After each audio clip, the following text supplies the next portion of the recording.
Good morning, Leah Vlogs, May 23, 2025. Pabonus today guide na ito karon nga adlaw is 0 si 2. Pwede na 0. Pwede na ay 2. Pwede ninyo ubanan kung ganahan mo mag-ubanan na niya. Kaya usay mag-uban na ba po na sila. So, kana ha. Awon lang nato ni. Kay pamasa na ni nato So, abay kung ganahan mo. Kung dili mo ganahan, ayaw ninyo abay kung layo sa inyo ha. Kaya umata kay balugon sa imo kuan sila ramay na kay baluani no. So, nara na sa inyo ha. So, ang pabonus sa ito gahapon is si ano ito ang pabonus gahapon ha. 480 ang ato ang pabonus gahapon. Yung sa'yo, maulahi rabaya na.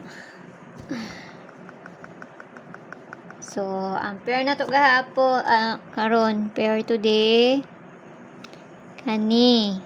Tapos si 91. No, kung ganahan mo na kung doon na sa inyo ha. Ug layo gani sa inyo ha. Ayaw lang ninyo siya. Abay kay pamasin naman ang ako ha. So klaro ra na ha. Kana. Naduan ninyo dito sa Inday, no? Ang pamarisan na kung dili mo ganahan sa pamarisan, ayaw ninyo siya abay ha. Kung doon lang na sa inyo ha. Kaya balugon sa mo kuan good, no? So kana. Ato na tagpabonus diri dili ra mo ko mga hatang dagang langay pa. Pabonus.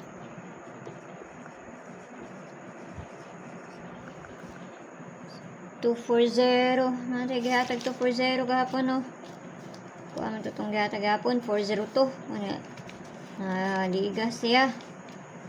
Ligas na itong ipanghatag gahapon. Pero ang 25 man na to ang kuan. Ang date ni hinuon nga kuan mo hinaan. Okay, so pabonus karon nga adlaw 172. So kana lang kamo na bahala plus minus ra man na sa kakuan ninyo ana. So mara na ha. Kasi makakuan ta raw nagdili wa tay mahimo na basta ginagmay lang. Nara sa inyo kung ganahan mo moabay sa kung ginapangatag diri or sa dili. Pili ra mo kayo ninyo da. So mayong buntag da sa inyo ha. Ug amping ang tanan kana ra. 172. Mura may na-address ko amara pa nang ikahatag sa inyo ha. Nya basin ugma balik-balik na pud ang kanang manguan. Ilang ano. Okay, so bye-bye.